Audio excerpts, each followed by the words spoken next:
નમસ્કાર દર્શક મિત્રો, આપ જોઈ રહ્યા છો Banas crime 24 news Gujarati channel. હવે જોઈએ આજના મુખ્ય સમાચાર। ડીસામાં નવરાત્રી મહોત્સવમાં ગઢવી પાર્ટી પ્લોટમાં 8મા નોરતે ખેલૈયાઓ મન મૂકી ઝૂમી રહ્યા છે। આયોજકો દ્વારા કરાયું સુંદર આયોજનમાં આદ્યશક્તિ અંબેના નવદુર્ગાના પાવન અવસર નવરાત્રીમાં માં અંબેની શક્તિ, ભક્તિ અને આસ્થાના ત્રિવેણી સંગમમાં ભક્તિમય વાતાવરણમાં મન મૂકીને તરબોળ થઈ ઝૂમી ઉઠવાનું પર્વ એટલે કે નવરાત્રીના આ 9 દિવસમાં ગુજરાતમાં અને ભારતભરમાં શેરી ગરબા તેમજ પાર્ટી પ્લોટમાં ખેલૈયાઓ મન મૂકી ગરબા ઝૂમી ઉઠે છે। ત્યારે ડીસામાં પણ અલગ અલગ વિસ્તારોમાં શેરી ગરબા તેમજ પાર્ટી પ્લોટમાં નવરાત્રી મહોત્સવનું સુંદર આયોજન કરવામાં આવ્યું છે।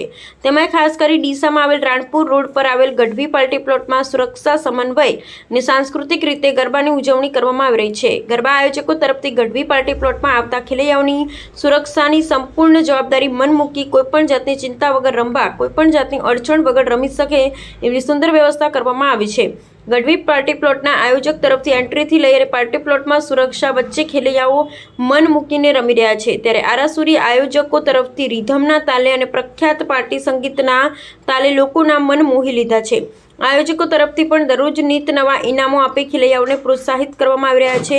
ગઢવી પાર્ટી પ્લોટમાં નવરાત્રી મહોત્સવના આયોજકોમાં રાજુભાઈ મહેશ્વરી, શેરુભાઈ, દીપકભાઈ ઠક્કર તરફથી સતત નિગરાની કરી કોઈ તકલીફ ન પડે એવું આયોજન કરવામાં આવ્યું છે।